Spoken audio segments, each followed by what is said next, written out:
Guys इस video में हम सारी की के बारे में डिस्कस करेंगे कि डीबीएमएस में ये जो कीज होता है इनका यूज़ कैसे करते हैं हम सारे और क्या क्या कीज होते हैं। जैसे पहला होता है प्राइमरी की कोई भी की जिस तरह यूनिक आप बनाने के लिए किसी को भी कह सकते हैं, जिस तरह कस्टमर आईडी हो गया, कंपनी नेम हो गया, स्टूडेंट आईडी हो गया। तो इन सब को यूनिक की को आइडेंटिफाई करने के लिए हम एक की बना देते हैं जिसका नंबर जो है सिस्टम बाय डिफ़ॉल्ट लेता है, हमें नंबर डालना नहीं पड़ता है उसमें। वो अपना प्राइमरी की हो जाता है। जिस तरह इसमें बता रखा है primary key is a unique identifier for each records in table, it can not contain null values. कोई खाली नहीं रह सकता, वो अपने आप कंटेन करता रहता है value. It enforce entity integrity by ensuring that each records is uniquely identifiable. Example, in a student tables, student id field can serve as the primary key। ठीक है ना, किसी कोई कोई भी की आपने बनाया हुआ है, ठीक है ना, तो वो प्राइमरी की जिस तरह आपने बना दिया तो उस फील्ड में डुप्लीकेट नंबर नहीं हो सकता। ये पहले की वीडियो में मैंने बहुत अच्छी तरीके से बता रखा है, अगर आपने मेरी प्लेलिस्ट एक्सेस नहीं करी है तो कर दीजिएगा। माई एक्सक्यूएल के अंदर हम प्राइमरी की कैसे यूज़ करते हैं वो मैंने पहले ही बता रखा है। ये थ्योरी बेस्ड क्लास है, इस थ्योरी में हम सारे की के बारे में डिस्कस करेंगे। तो हमने समझा कि प्राइमरी की क्या होता है। प्राइमरी की में कोई भी डुप्लीकेट वैल्यू नहीं आती है, ठीक है ना। कि सपोज दैट एक स्टूडेंट की आईडी है 205, तो क्या नेक्स्ट उससे मान लो चार आगे है जो 205 ही होगी क्या? अगर मान लो चार स्टूडेंट के बाद है तो 205 उसकी भी नहीं हो सकती, नहीं तो कन्फ्लिक्ट हो जाएगा और वैसे भी सिस्टम लेगा भी नहीं। कंपोसाइट्स की क्या होता है? कंपोसाइट की इज अ मल्टीपल कॉलम्स में की यूज होता है collectively forming a unique identifier for records. It used when a single column can not unique identify records. एक कॉलम के अंदर यूनिकली आइडेंटिफाई रिकॉर्ड्स के लिए हम ये कंपोसाइट की यूज करते हैं। For example a sales tables might be use composites केवल प्रोडक्ट आईडी है, जिस तरह प्रोडक्ट आईडी है तो उसका प्रोडक्ट ऑर्डर डेट होगा, ठीक है ना। To order identify sales transactions. Foreign key होता है जो मल्टीपल, जिस तरह हम टेबल्स बनाते हैं तो उन टेबल को आपस में कनेक्ट करने के लिए हम फॉरेन की का यूज़ करते हैं। फॉर एग्जांपल, जैसे आपने यहाँ पे एक प्राइमरी की बना दिया, ठीक है ना, एक स्टूडेंट आईडी बना दिया। अब अगला जो आप टेबल बनाएंगे उस टेबल में जिस तरह आपने सपोज दैट स्टूडेंट आईडी बनाया तो स्टूडेंट आईडी के अंदर उसमें क्लास बना दिया, तो स्टूडेंट आईडी का जो उस टेबल में है यहाँ पे भी आएगा।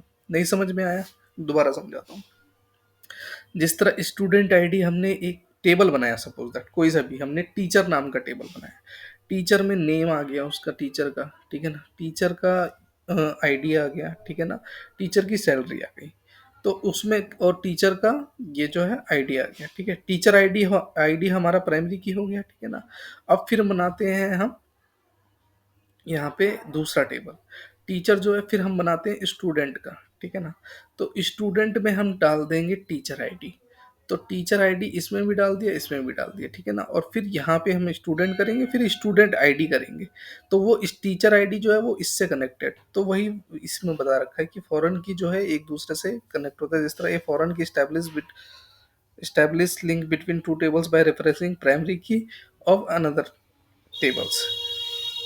It foreign reference integrity ensures that value in the foreign key much value in the reference primary key. Example, in order the customers fields will be foreign key referencing the primary in the key customer tables। यही चीज बता रखी है।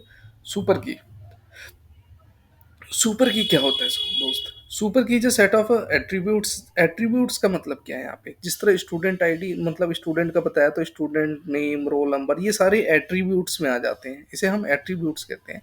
That can uniquely identify records, ठीक है ना।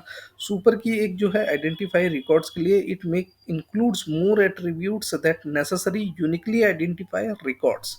Super की जिस तरह मान लो आपने सपोज दैट एक कंपनी में है, ठीक है ना, तो कंपनी में आप कोई भी एक की देना चाहेंगे, ठीक है, लेकिन उसमें की क्या देंगे आप? तो कंपनी का एक सुपर की जिस तरह उसका एम्प्लॉय का आईडी हो गया, ईमेल हो गया, फोन नंबर हो गया, तो इसी तरह हम यूनिक चीज में उसको डिफाइन करेंगे, ठीक है। जिस तरह यहाँ पे अब आ गया कैंडिडेट की, एक candidate key is a minimum super key, minimum it is a super key without unnecessary attributes. It is a set of attributes that can uniquely identify records in a table. Example, in a course tables candidate might be course code.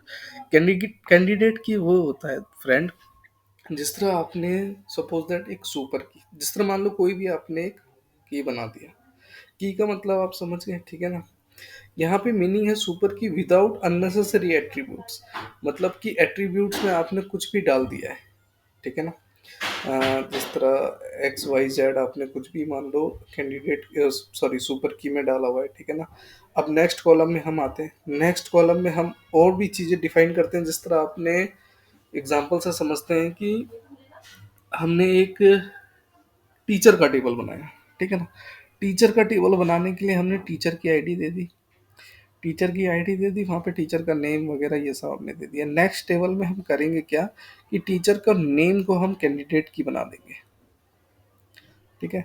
Alternate की क्या होता है, an alternate key is a candidate key is not selected as the primary key, नाम से ही पता चल रहा है ऑल्टरनेट।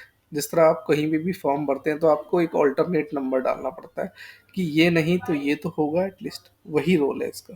नेचुरल की, ये नेचुरल की, नेचुरल की, ये नेचुरल की is the drives for the natural characteristics of the data, it is inherit meaningful that Unix within the context of the business, explain in countries table the country codes might it, natural की ये सारी क्या है, natural की है।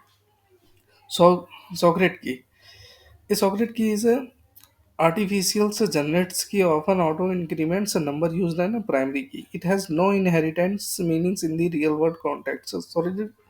Surrogates की जो होता है एक दूसरे के टेबल से बाइंड अप में नहीं आता है, ठीक है ना। तो यही सारी कीज होती हैं, इसमें कोई वैसा ज़्यादा कुछ है नहीं, बस आपको एक बार पढ़ना है। और पहले की वीडियो मैंने सारी की के बारे में डिस्कस किया हुआ है, तो आप पहले का वीडियो देख सकते हैं। बाकी नेक्स्ट चैप्टर में हम देखेंगे फ्रेंड कि ये जो सारी की बनाई हुई है हमने, ठीक है ना, इसको हम, अगर मान लो आपको अच्छे से समझ में नहीं आया, अभी तो हमने फटाफट पढ़ लिया इसके बारे में, ये होता है एग्जाम में अगर आएगा तो ये हम लिख सकते हैं। अब इसको और डीपली समझने के लिए हम करेंगे क्या कि इसका एक मैं चार्ट बनाऊंगा, और चार्ट बनाऊंगा उसका एक पीपीटी में बनाऊंगा, कि जिस तरह मैंने यहाँ पे एडमिन बनाया, फिर टीचर बनाया, फिर क्लास बनाया, फिर कोर्स बनाया, फिर एडमिशन फीस बनाया, ये सारी चीज़ें बनाएंगे, ठीक है ना। और वो सारी चीज़ें का चार्ट बनाएंगे, और फिर उनके सारे जितने भी टेबल्स में डाटा होते हैं वो डाटा फीड करेंगे, और डाटा फीड करने के बाद सारे टेबल को आपस में एक दूसरे से कनेक्ट करेंगे। वीडियो काफ़ी ज़्यादा लंबी हो जाएगी, लेकिन जब आप देखेंगे ना कि इसका यूजेस कैसा है, तब आपके दिमाग में क्लिक करेगा कि इतना बड़ा है, बाप रे बाप। ठीक है, तो वो नेक्स्ट वीडियो में देखेंगे, और उससे आपको और ज़्यादा क्लियर हो जाएगा। स्टेप बाय स्टेप चलेंगे, स्टेप बाय स्टेप चलने से क्या होगा कि हम चीज़ों को अच्छी तरीके से एनालाइज कर पाएंगे। इकट्ठे अगर 4 सीढ़ी पे पैर रख देंगे तो मुंह के बल गिरेंगे, मुंह टूट जाएगा, ठीक है ना। तो स्टेप बाय स्टेप चलेंगे, ठीक है गाइस। थैंक यू, तो मिलते हैं नेक्स्ट वीडियो में।